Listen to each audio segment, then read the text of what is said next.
"Makeup, that's not a real job," my father stated, lifting his glass during dinner at my brother's villa. The table erupted in laughter, while I sat silently staring at the hands that had endured months of paying rent through meager tips and quiet tears. My phone buzzed in my lap with a message that would change everything, but in that moment, I let it sit. That night did more than just end a relationship. It dismantled the belief that being good enough would eventually earn acceptance. 3 years later, when Forbes came calling, no one was laughing anymore. By then, I didn't have to explain a thing. This story is fictionalized or dramatized for storytelling purposes. Any resemblance to real people or events is purely coincidental. I wasn't supposed to feel like an outsider at my own brother's dinner table, yet I did. The villa possessed that specific quietness found in expensive places where every surface seems to absorb sound, and every corner suggests that someone made meticulous, deliberate choices. My brother was the one who had made those choices.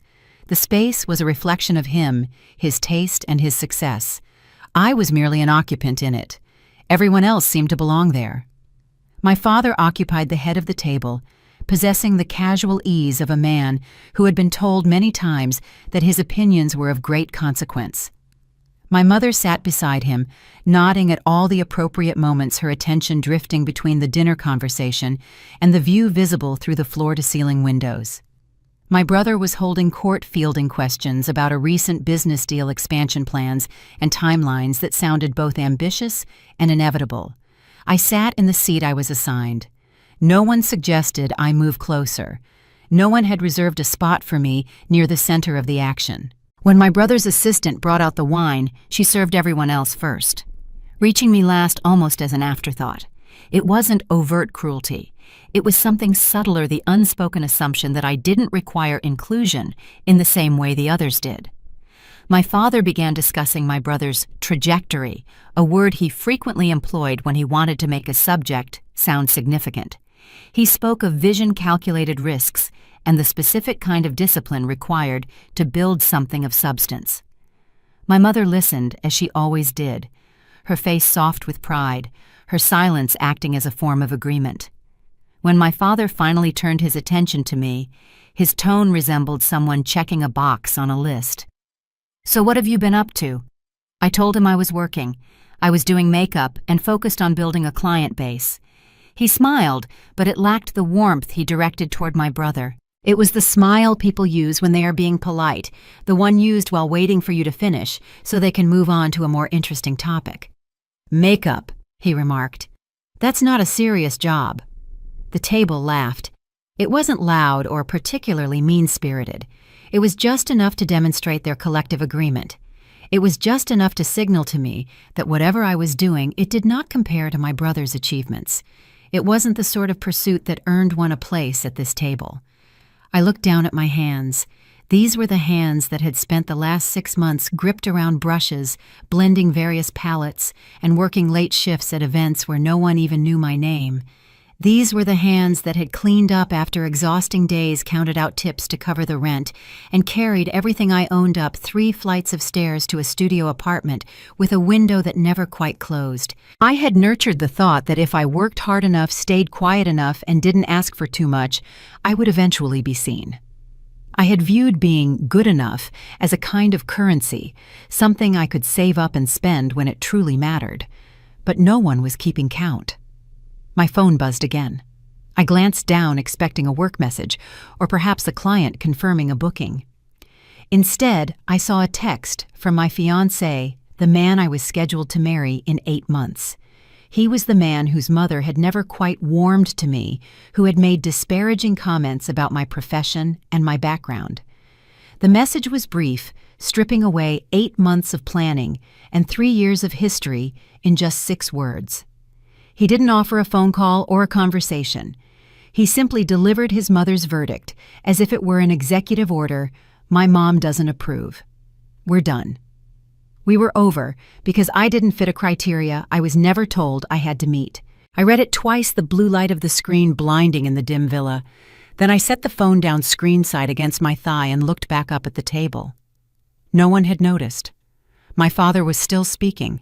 My mother was still listening. My brother was refilling his wine glass. I felt something crack, not loudly or dramatically, but with a quiet split. It was the kind of break that happens when you've been holding your breath for too long and your body finally stops waiting for permission to let go. I had been severed from two families simultaneously, the one I was born into and the one I thought I was constructing. Approval wasn't love, it was permission, and I had been asking for it my entire life. I stood up before dessert was served. No one asked me to stay. My father was mid-sentence talking about market trends. My mother glanced at me, her expression neutral, neither concerned nor surprised. My brother didn't look up at all.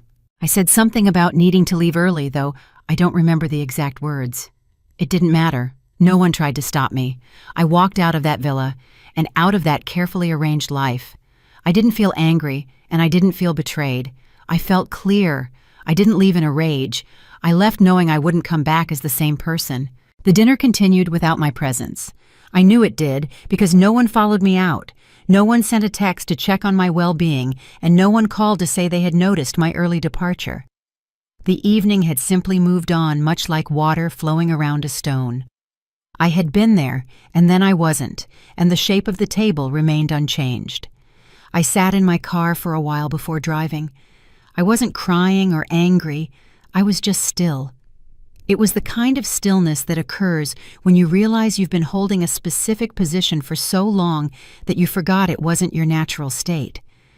My phone remained face down on the passenger seat. I didn't check it because I didn't need to. I already knew what it would say, or more accurately, what it wouldn't. There would be no message from my family and no follow-up from my fiancé. The silence was its own answer. When I finally drove away, I didn't go home. I went to a place I'd stayed at before, a small rental I used when I required space between jobs or between different versions of myself. It wasn't much: a bed, a kitchenette, and a window that looked out onto a parking lot. But it was mine in a way that truly mattered.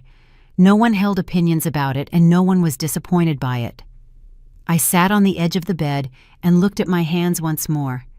They were the same hands that had worked through the evening and held a fork at a table where I wasn't genuinely welcome. They didn't shake or tremble with emotion.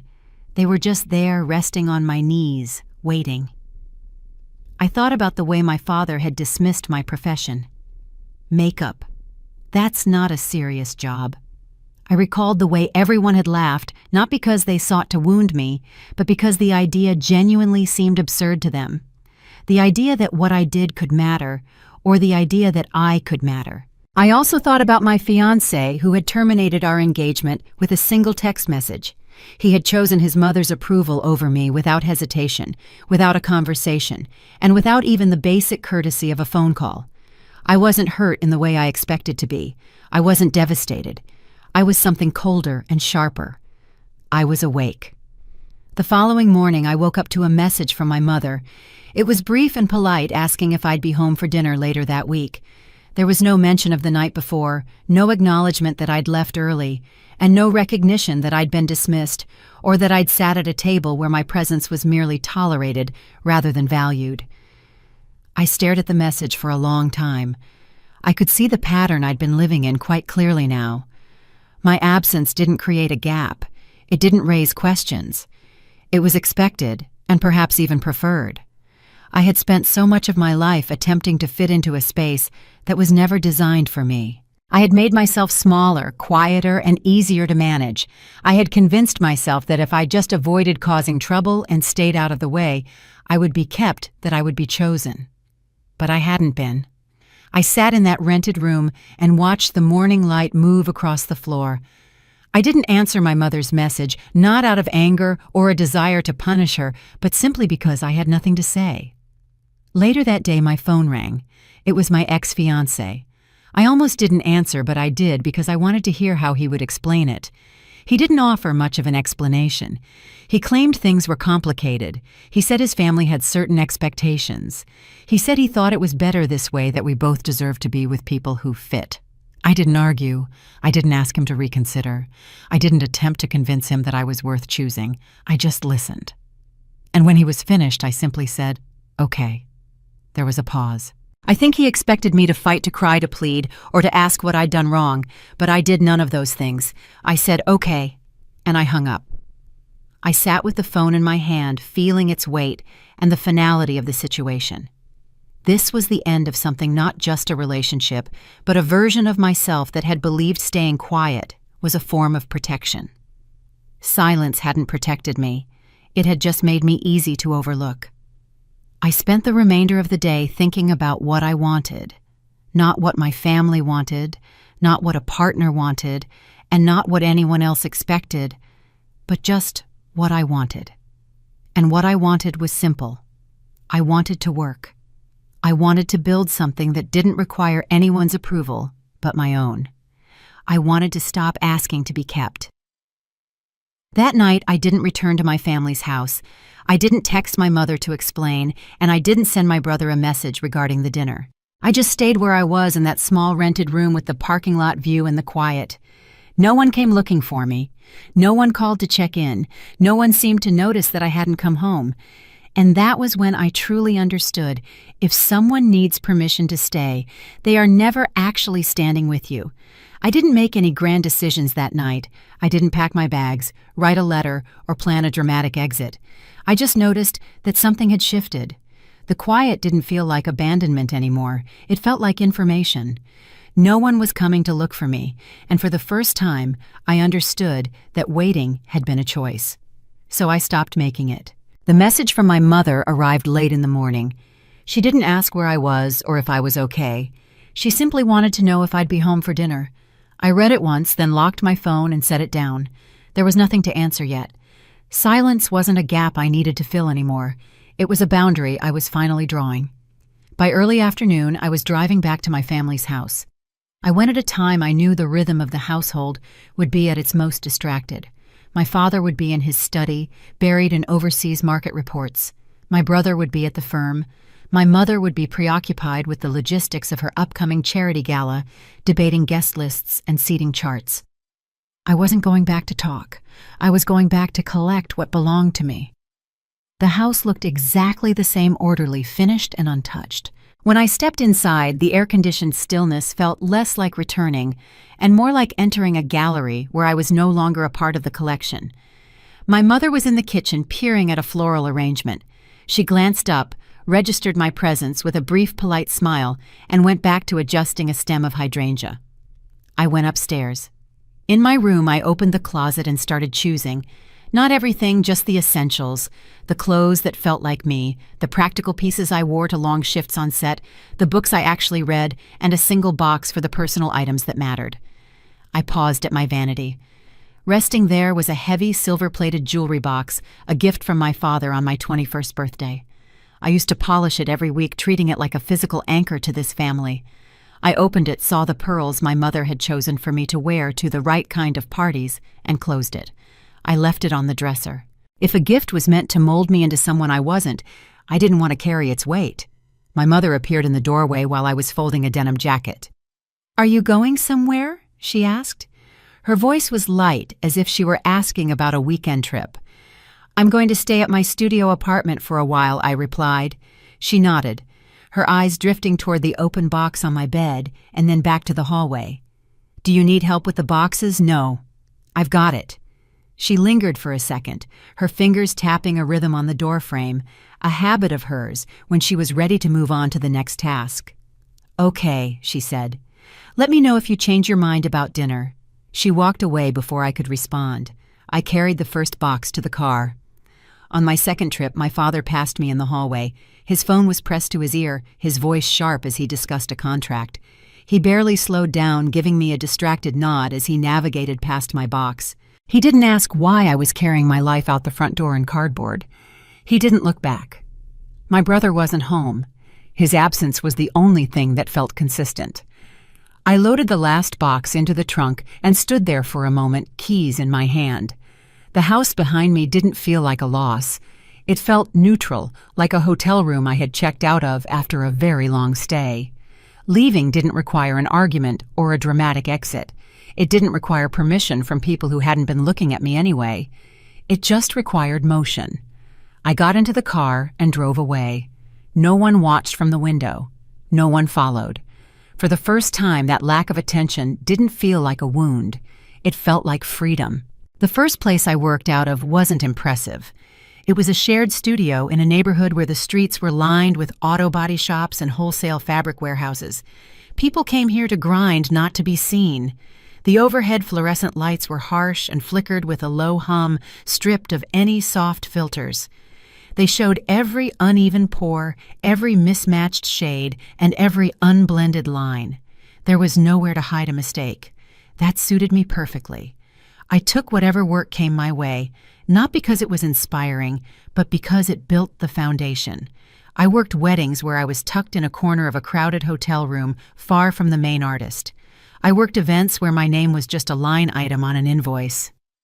I did shoots for local catalogs where the photographer just needed a body who could hold a brush and stay out of the frame. No one asked where I had studied. They didn't ask about my family or my pedigree. They asked one question: can you do the job? I said yes, and then I proved it by being the first person to arrive and the last to pack my kit. The first time a client doubted me, it was a young bride in a frantic rush. She looked at my kit, organized and clean, but lacking the expensive brand-name decals of the high-end artists, and then she looked at me. "How long have you been doing this?" she asked, her voice tight with stress. I didn't give her a resume, I just pulled out my palette. "Long enough to ensure your foundation doesn't oxidize before you reach the altar," I told her. I didn't try to sell her a dream. I asked about the lighting of the venue and the undertones of her skin. I worked with a precision that felt like surgery. When I finished, she stared at her reflection. She didn't offer a gushing compliment. She just let out a long breath and nodded. "It looks correct," she said. She booked me. It wasn't an emotional choice. It was a tactical one. But reliability alone wasn't enough. I learned that at a corporate gala downtown. I had followed the brief to the letter: natural, understated, and professional. But when I saw the other artists, I realized my mistake. They weren't just doing makeup. They were creating an image. Their clients looked like statues, sharper, bolder, and more expensive. My work, while technically perfect, was too quiet for the room. At the end of the night, the coordinator handed me my check without looking up. She was busy asking the artist next to me for a business card, laughing at a joke I hadn't been a part of. I stood there packing my brushes into their individual slots, realizing that I had become exactly what I'd practiced: invisible. I hadn't failed, but I hadn't won a seat at the table either. That night back in my studio, I didn't cry. I opened a ledger. I wrote down the products the other artists used, the way they moved, and the questions they asked that I hadn't. I wasn't looking for inspiration. I was looking for a system. I started over. I created checklists for every skin type. I timed my applications down to the second. I standardized my kit so I could reach for any tool without looking. The work became slower, more clinical, and far less artistic in the traditional sense. It became a machine. Some clients stopped calling, looking for someone more creative and flexible. But new ones appeared. They didn't call because they liked my personality. They called because they knew exactly what the result would be. One afternoon, a message came from a client who had hired me for a small headshot session a month prior. "I have 3 more executives, same look as last time. Can you be here at 6 a.m.? I looked at the screen. It wasn't a moment of glory, it was a confirmation of a trade. I thought about my father's voice echoing in that villa makeup. That's not a real job. He was right. In his world, a job was about power and titles. In my world, it was becoming a structure that no one could kick down. I wasn't waiting for the world to notice me anymore. I was too busy making sure that when they did, they'd have nothing to criticize. The work settled into a rhythm. It wasn't the kind of momentum that made headlines, but it was enough to stop the daily dread of checking my bank app. I was being booked 3 weeks in advance. The referrals were no longer strangers looking for a bargain. They were clients who recognized my name. But with that stability came a different kind of pressure, the temptation of the shortcut. The call came from a man named Marcus. He was a high-volume coordinator who handled the logistics for massive trade shows and corporate galas. He spoke with the clipped, efficient tone of someone who viewed human faces as assembly line parts. He told me he'd seen my work and said he had slots to fill. We met at a crowded deli mid-morning. He didn't order anything, he just tapped a pen against the laminate table and laid out the numbers. It was more money than I'd seen in a month, but it came with a condition. Efficiency is the only metric that matters here, Marcus said, his eyes scanning the room rather than looking at me. 15 minutes per chair, 20 max. I looked at him. You can't prep the skin properly in 15 minutes, let alone finish a full application. He shrugged a dismissive flick of his shoulder. Clients don't know the difference under those stage lights. They just want a layer of matte and a bold lip for the photos. Skip the primer, skip the intricate blending. No one is looking that closely. I didn't argue. I just watched the way he tapped that pen, rhythmic, impatient, and demanding. I told him I'd think about it. He smiled a thin, knowing expression that assumed my bank account would make the decision for me. I didn't call him back. It wasn't a grand, heroic stand. It was a quiet realization that if I started cutting corners, the machine I was building would eventually rattle itself to pieces. The following week, the silence was deafening. 2 of my regular bridal trials were canceled. A local boutique I'd been courting for their catalog shoots decided to go with a faster team. My calendar, which had finally looked solid, started showing white gaps again. I sat at my kitchen table one night staring at the empty squares on the screen. The urge to call Marcus was a dull ache in my chest. Integrity is easy to talk about when you're busy. It's much harder when you're sitting in a quiet room wondering if you're being noble or just plain stubborn. What stopped me wasn't pride. It was the memory of my kit, the way I meticulously cleaned every brush, and the way I researched the chemical composition of my foundations to ensure they wouldn't irritate a client's skin. If I threw that away for Marcus's assembly line, I'd be no different from the version of me that sat at my brother's table waiting for permission to exist. 10 days later, a message arrived from a woman who had seen my work at a private gallery opening months ago. I've been told you're the only person who actually looks at the bone structure instead of just painting over it, she wrote. I have an event. I don't care how long it takes. I just want it to be right. I booked her. When we met, she sat in my chair and closed her eyes, letting out a breath of relief when she realized I wasn't rushing. I didn't tell her about Marcus or the empty weeks. I just worked. I felt the weight of the brush, the texture of the cream, and the slow, deliberate process of building something that would last longer than a photograph. At the end of the session, she didn't just pay me. She asked for a stack of my cards to give to her board of directors. I walked out of that job and didn't check my phone for a long time. I didn't feel like I'd won a war. I just felt steady. The work didn't need to move faster. It just needed to move with intention. The meeting came through a referral I hadn't expected. The message was vague. A consultant I know is looking for a partner to build a specialized agency model. Your name came up. I agreed to meet, but I didn't get my hopes up. I'd learned that in this industry, the word opportunity was often just a polite way of asking for free labor. We met at a restaurant downtown where the tables were spaced far apart, and the only sound was the low clink of heavy silverware. The person across from me, a woman named Elena, with eyes that seemed to scan for weaknesses, didn't waste time on small talk. She didn't ask about my passion or my journey. She asked about my logistics.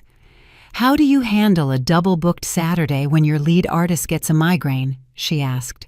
What's your protocol for a product recall mid-session?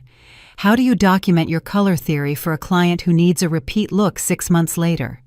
She wasn't interested in my story. She was interested in my patterns. When she asked if I'd thought about scaling, I felt a familiar tightness in my chest. In my world, scaling meant letting go. It meant my hands wouldn't be the only ones on the brushes.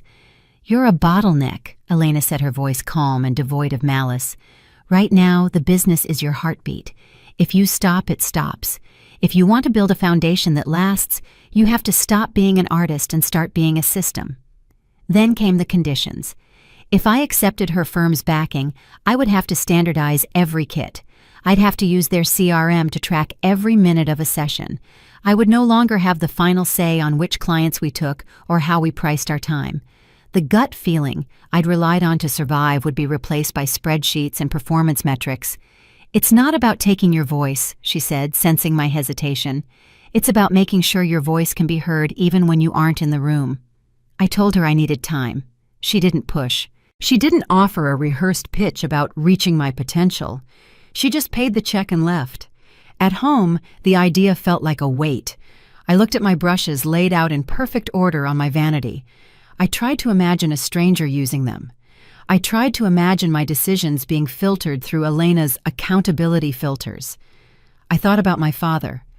I thought about the way he used to frame his control as guidance, the way his "it's for your own good" always meant "do it my way." This was different, yet the shadow was the same. To grow, I had to give up the very thing that had kept me safe, total autonomy. I met her again a week later. We sat in the same quiet room. We went through the specifics, the percentages, the loss of creative veto, and the shift in authority. There was a moment as I stared at the contract when I could have walked away. I could have stayed small, stayed safe, and stayed in control. I signed it. 2 weeks later, the transition began. There were no balloons or welcome to the team emails, just a series of login credentials for new software and a calendar invite for a 3-hour standard operating procedures meeting. When the first meeting ended, I sat in my studio for a long time. My kit was still there. My hands were still the same. But the work was no longer mine alone. It belonged to a structure now. I didn't feel like I'd been rescued. I didn't feel lucky. I felt the heavy, sobering weight of a different kind of responsibility. I wasn't just responsible for the face in front of me anymore. I was responsible for the machine I had just agreed to build. The pace shifted so abruptly that hesitation became a liability. My work, which had always been a solitary conversation between me and a client's reflection, was suddenly a series of logistics. Decisions that once lived in my head now had to be translated into spreadsheets, shared calendars, and group chats. It wasn't chaos, but it was relentless. It didn't wait for me to feel ready. I hired my first assistant, Sarah, because the math no longer added up. I had reached the limit of how many hours I could stand on my feet without my work suffering. I could either turn away high-paying contracts or let someone else touch the brushes. Sarah was efficient. She could prep a face in half the time it took me, and her kit was as organized as a surgical tray. But she wasn't me. At first, I was a shadow. I hovered over her shoulder, micro-adjusting the angle of her blending brush or suggesting a different primer for a client whose skin was perfectly fine. I told myself it was quality control. So, one afternoon while we were packing up after a bridal party, Sarah stopped and looked at me. "Why did you hire me if you're going to redo every line I draw?" she asked. Her voice wasn't angry, it was just tired. I didn't have an answer. I forced myself to step back. I started staying in the prep area, handling the schedules and the lighting, letting her handle the clients. Most of the time, the results were perfect. Occasionally, a client would prefer her technique over mine. That unsettled me more than a mistake would have. It was the realization that the business could survive without my constant touch. Letting go didn't feel like a victory. It felt like I was being erased from my own craft. Around the same time, the no's became more frequent. I stopped taking the 10 p.m. calls. I stopped accommodating clients who forgot to send their mood boards until the morning of the shoot. I implemented a strict, non-refundable deposit policy. One former client, a boutique owner who used to call me for every last-minute social media shoot, was indignant. "It's just a 2-hour job," she said over the phone. "Why do I need to sign a contract now?" "Because my schedule is managed by a system now, not just my phone," I told her. She didn't call back. That month, my revenue dipped as I lost 3 more long-term clients who preferred my old, boundaryless self. I sat in my studio looking at the gaps in my digital planner, wondering if Elena's structure was actually just a slow way to go out of business. I felt smaller, not stronger. But growth isn't always a spike on a graph. Sometimes it's just the sound of the wrong people leaving the room. The shift happened 6 weeks later. An email arrived from a production house I'd been trying to reach for a year. They didn't want a favor. They didn't ask for a discount. They had heard that I ran a disciplined operation with a reliable team. They wanted to book us for a 3-month commercial series. I had the capacity to say yes only because I'd stopped saying yes to everyone else. I booked the contract. Then another followed a high-end skincare brand that valued my standardized protocols. The numbers didn't just stabilize, they became predictable. I didn't feel a rush of triumph. I just felt a quiet, narrowing focus. I wasn't building a bigger version of my old life. I was building something entirely new, a machine that functioned because of its boundaries, not in spite of them. I was no longer the girl with the makeup kit. I was the person who owned the room. My mother's name lit up my screen on a Tuesday afternoon, and for a second I didn't move. It wasn't that I didn't know how to answer. It was that my body recognized an old automatic reflex one I hadn't used in months. It was that instinctive readiness to make myself available to smooth things over and to fill gaps I hadn't even created. I was in the middle of a session when the notification popped up. It wasn't the kind of work people imagine when they hear makeup, no glamorous montage, or slow-motion mirror moments. I had a client in my chair and a relentless timer running in my head. In my business, a single late brushstroke could ripple through an entire day's schedule. The phone buzzed against the countertop. I glanced down and saw the text. "Hi, sweetheart. How have you been? I heard your name mentioned at an event last week. People seem to know your work. That's wonderful." I read it twice, not because the words were confusing, but because they were familiar in the most unsettling way. Warm, casual, pristine. It was a message written as if the months of silence between us were merely a minor technical glitch, not a deliberate choice. She didn't ask where I'd been. She didn't acknowledge that I had left and stayed gone. She was only checking one thing, whether my name had finally started carrying enough weight to be useful. I set the phone face down without replying and went back to my client. My hands didn't shake, but I noticed how quickly I tried to mentally erase the message. Ignoring it felt like the only way to keep the walls I'd built from leaning. After the appointment, I cleaned my brushes more slowly than usual. It wasn't out of caution, but a delay. My digital ledger sat open on the table beside me, a long list of names, confirmed deposits, and a fully booked month. It was the physical proof that my life no longer depended on whether my family remembered I existed. An hour later, I sent a reply as brief as possible. "Thanks. Things are going well." That evening she called. The screen read Mom in plain letters, and that old conditioned version of me tried to stand up again. The version trained to answer on the first ring, to sound cheerful, and to ensure she never felt inconvenienced by my existence.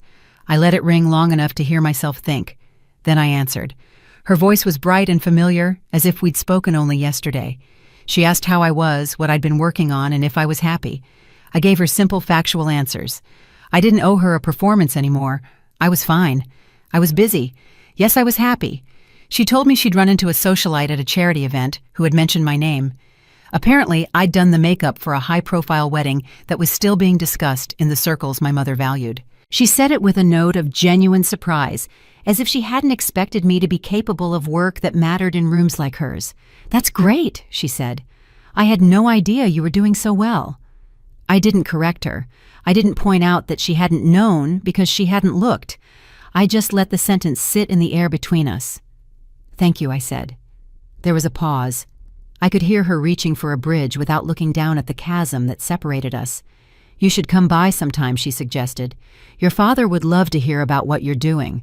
"I'll let you know when I have an opening in my schedule," I replied, meaning it exactly as I said it. We hung up shortly after. I didn't feel warmed by the call, but I didn't feel wounded either. It didn't heal anything. It just clarified the new reality.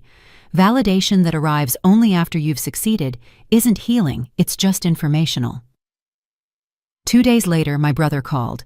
His tone was different, confident, practical, and already halfway through a pitch. He didn't ask how I was or what the last few months had cost me. He went straight to the part he could translate into his own language of ROI and expansion. "Mom told me you're killing it," he said. "That's great. Look, if you ever need advice on scaling or structuring the agency, I've been through all that. I'm happy to help." I thanked him and said I'd keep it in mind. He kept talking partnerships, growth strategies, synergy. It took me a moment to realize he wasn't offering help. He was positioning himself near the center of what I had built. I let him finish without interruption. I didn't feel the need to defend my decisions. When he finally paused, I said evenly, "I appreciate the offer, but I already have a solid support system in place." He didn't push. He just told me to let him know if anything changed. After I hung up, I sat in the quiet of my own space. It was the same family pattern, just dressed in new clothes. When my work was small, it was a joke. When it became profitable, it became a venture. They weren't curious about me. They were cautious about missing out on a rising asset. It wasn't malicious, but it was consistent. My family was drawn to things that could be measured and referenced in public without embarrassment. A week later, my mother texted again inviting me to a gala my parents were attending. "You should be there. It would be good for you to be seen." I stared at that line. The old version of me would have read it as permission, a long-awaited invitation into their world. The version of me reading it now understood it as a correction. A way to realign the family image now that my success could be leveraged. I didn't feel angry. I felt clear. I thought about saying no, but I realized I was ready not to return or to reconcile, but to walk into their space without shrinking. I told her I'd come, not because I needed their approval, but because I finally didn't. This time I wasn't going back to be seen by them. I was going back because I already belonged with or without their permission. The venue was familiar, not the same as my brother's villa, but similar in all the ways that mattered. High ceilings, polished floors, carefully arranged flowers, and waitstaff moving quietly through the crowd. It was the kind of place where everyone knew how to hold a glass, how to smile at the right moments, and how to make small talk that sounded effortless. I'd been in rooms like this before, but I'd never walked into one like this. I arrived alone. I didn't ask anyone to come with me. I didn't need a buffer, and I didn't need someone to stand beside me to make me feel less exposed. I walked in, checked my coat, and stepped into the main hall. My family was already there. I saw my father first standing near the bar with a group of men I didn't recognize. He was laughing and gesturing, holding the room the way he always did. My mother was nearby talking to a woman in a navy dress. My brother was across the room, deep in conversation with someone who looked vaguely important. None of them saw me right away. I didn't go to them. I found a spot near the edge of the room close enough to be present, but far enough to observe. I wasn't hiding. I just wasn't performing. It took a few minutes before my mother noticed me. I saw the moment it happened, the slight pause in her conversation, and the shift in her expression. She smiled, excused herself, and started walking toward me. I waited. She reached me with the same warmth she always carried in public, the kind of warmth that looked genuine, but felt rehearsed. "You made it," she said, kissing my cheek. "I'm so glad you're here." I smiled. I thanked her and told her the venue was beautiful. She agreed, then glanced around as if checking to see who might be watching us. "You should come say hello to a few people," she said. "There are some wonderful connections here." I told her I would in a bit. She hesitated, as if she wanted to say something else, but didn't. Then she smiled again and drifted back toward her conversation. My father saw me next. He didn't come over immediately. He just looked at me from across the room, his expression unreadable. Then he turned back to his conversation. My brother was the last to notice. When he did, he gave me a nod, a subtle acknowledgement that I'd shown up, but he didn't move toward me either. They were watching, all of them, waiting to see what I'd do, where I'd go, and who I'd talk to. I didn't go to them. I stayed where I was. Confidence wasn't loud. It was the absence of urgency. A woman I didn't know approached me a few minutes later. She introduced herself, said she'd heard my name recently, and asked if I was the one who'd worked on a wedding she'd attended last month. I confirmed that I was. She told me the work had been beautiful and that everyone had noticed. She asked if I had a card. I gave her one. We talked for a few minutes. She asked thoughtful questions, the kind that suggested she actually cared about the answers. When we finished, she told me she'd be in touch. My mother was close enough to overhear. I saw her watching, her expression shifting slightly, as if she were recalculating something. Another person approached after that, and then another. These were conversations that had nothing to do with my family and nothing to do with who I used to be, just people who knew my work and were interested in what I did. And my family noticed. I wasn't taking space. Space was adjusting around me. Eventually, I was invited to sit at a table near the front of the room, not with my family, but with a group of people I'd worked with. People who knew me professionally, not personally. When the seating was announced, I saw my father glance over. I saw him take in where I was sitting and who I was sitting with. He didn't say anything, he just looked. My brother did the same. My mother smiled, but it was a different kind of smile, the kind that acknowledged something had shifted, even if she wasn't ready to say it out loud. I sat down, settled in, and focused on the people at my table. We talked about work projects and the industry. It was easy and natural, the kind of conversation I'd learned to navigate without overthinking. And for the first time in my life, I wasn't trying to prove I belonged at a table like this. I just did. The program started. The room quieted, and the speakers took the stage. I sat there calm and present, aware that something had changed in the way my family was looking at me. I hadn't demanded it, and I hadn't fought for it. I just stopped needing it. That was when I realized whatever came next wouldn't require my permission. The room fell quiet as the host stepped onto the stage. It was the kind of quiet that felt intentional, the kind that came when people were ready to pay attention. The lights dimmed slightly, directing focus toward the front, and I felt the shift in energy, the collective attention turning toward whatever was about to happen. I didn't expect my name to be called. The host thanked the sponsors, acknowledged the organizers, and then shifted into recognizing some of the people in the room who were doing notable work in their fields. It wasn't a formal awards ceremony, just a moment of acknowledgement, the kind of thing that happened at events like this to make people feel seen. And then I heard it, my name. It wasn't someone's daughter or someone's sister, just my name, followed by a description of what I'd built a business that had scaled quickly, was being recognized for innovation in the beauty industry, and had recently been valued at a level that made people in the room turn and look. The host didn't say much, just enough to establish credibility and make it clear that I wasn't there as a guest. I was there because I'd earned a place. I felt the room's attention shift toward me. It wasn't dramatic, and there was no applause or fanfare, just a collective awareness and a quiet acknowledgement that something had been said that mattered. I didn't stand or wave, I just nodded slightly the way you do when you're recognized, but don't need to make a spectacle of it. And then I looked at my family. My father had gone still, not tense or angry, just still. His glass was halfway to his mouth, suspended in a moment of realization. He didn't put it down and didn't move, he just stared. My mother's hand had paused mid-gesture. She'd been reaching for something, I don't know what, and her fingers had stopped hovering in the air as if she'd forgotten what she was doing. My brother looked at me, then at the people around him, and then back at me. His expression was carefully neutral, the kind of neutral that takes effort. None of them said anything, and none of them reacted in a way anyone else would notice. But I noticed. Winning didn't feel loud. It felt final.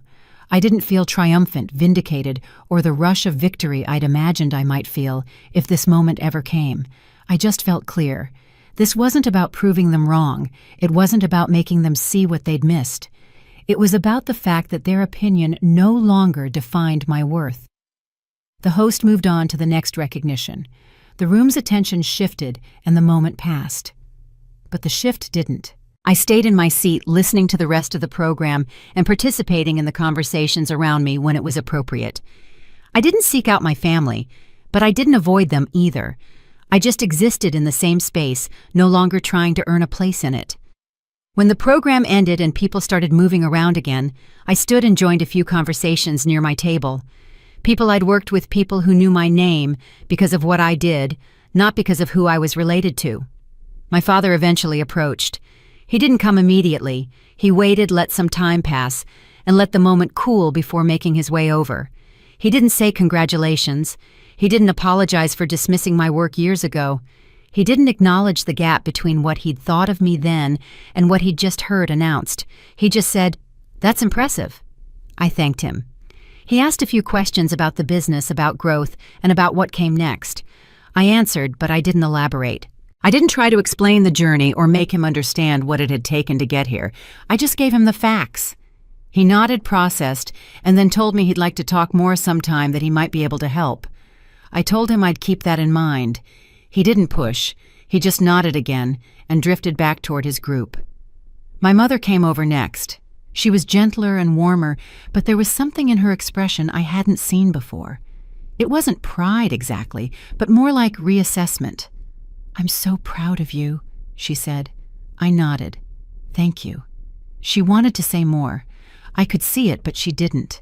She just squeezed my hand and told me we should get together soon. I didn't commit. I just said we'd see. My brother didn't come over. He stayed where he was watching from across the room. We made eye contact once briefly, and he gave me a small nod. That was all. I didn't earn their respect. I outgrew the need for it. I left before the event ended, not because I was uncomfortable or running, but simply because I didn't need to stay. I'd done what I came to do. I'd been present. I'd stood in the same room as my family, not as someone asking for approval, but as someone who didn't need it. And they'd felt the difference. The moment passed.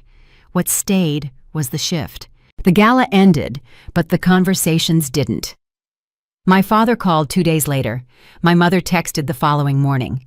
My brother followed with an email, formal, meticulously worded, suggesting we reconnect over coffee soon. They moved with the cautious precision of people approaching a valuable but unfamiliar asset, trying not to startle it before they could secure a stake. I agreed to lunch with my father the following week. He chose the venue as he always did. It was a restaurant he frequented for high-stakes meetings, a place where the maitre d' greeted him by name, and the menus arrived without the need for an introduction.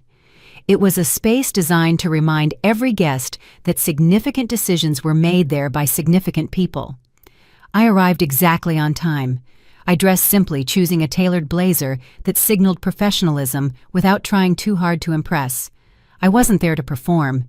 He was already seated, his eyes fixed on a spread of data on his phone. He looked up, offered a practiced smile, and stood briefly before gesturing for me to sit. He looked comfortable, seated in the center of a room he felt he owned. We started with the usual pleasantries, the gala's turnout, the weather, the rapid gentrification of the downtown district. Then, with a smooth, practiced pivot, he shifted. "I've been looking into what you've built," he said, folding his hands on the white linen tablecloth. I'll admit I didn't realize the full scope of the agency until recently. It wasn't an apology, it was a recalibration of my market value. He spoke about vision and market timing.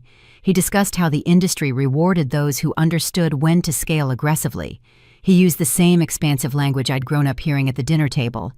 Lofty phrases like leverage market positioning and synergy, words designed to sound authoritative without committing to a single concrete detail.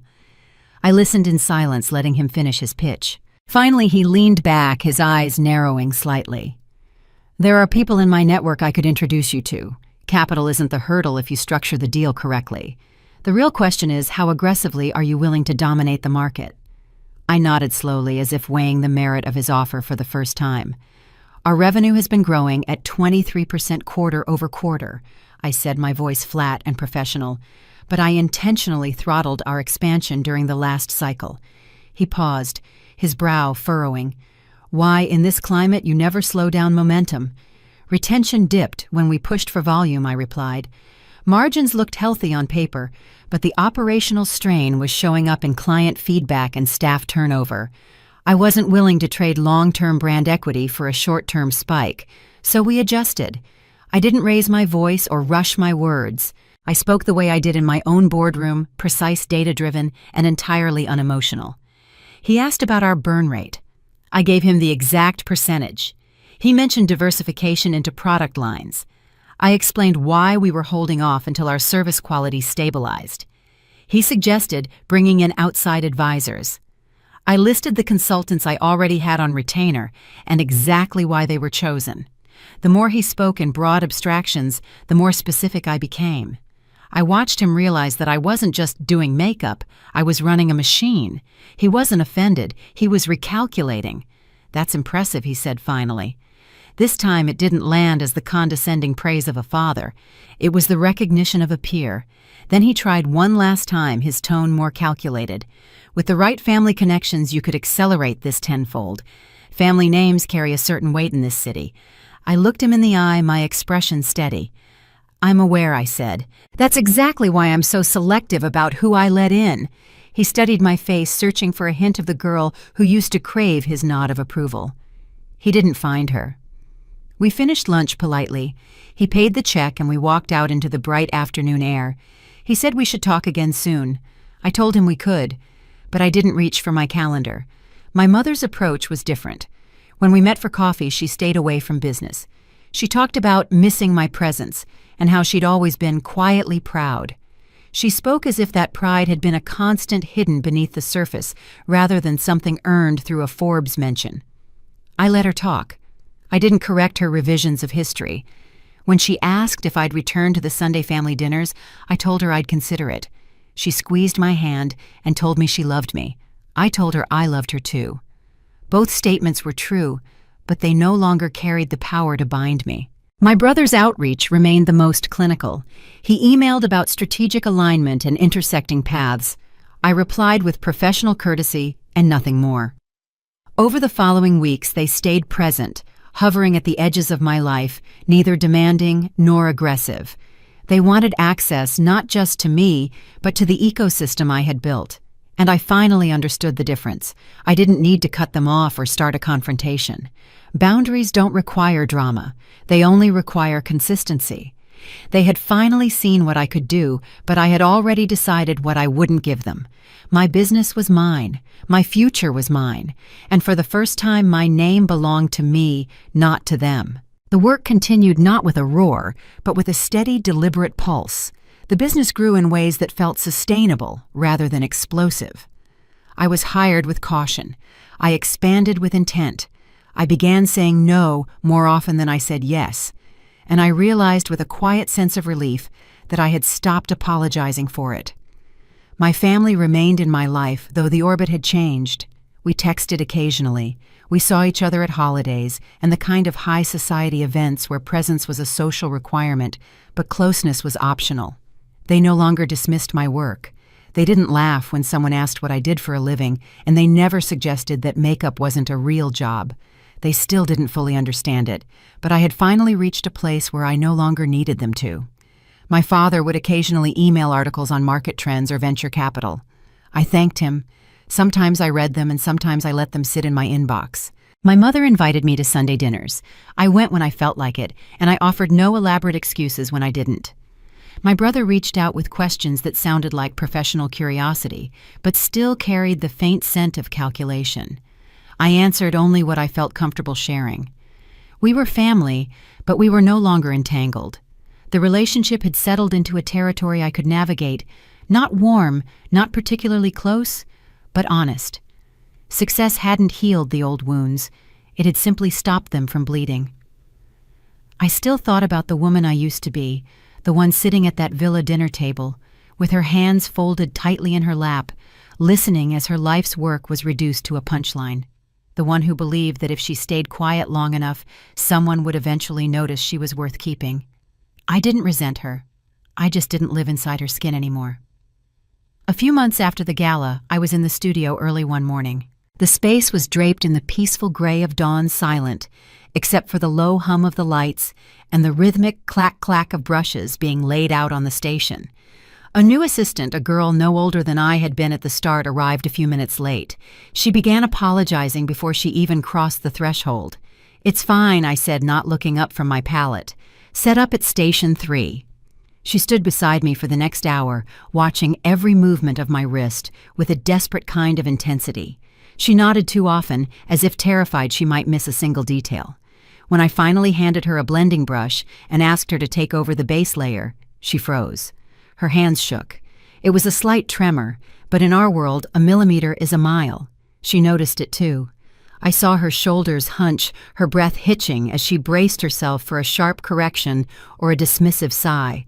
I recognized those hands. I remembered what it felt like to hold tools that the world deemed trivial, all while knowing they were the only things keeping me fed, the only things proving I was capable of surviving on my own.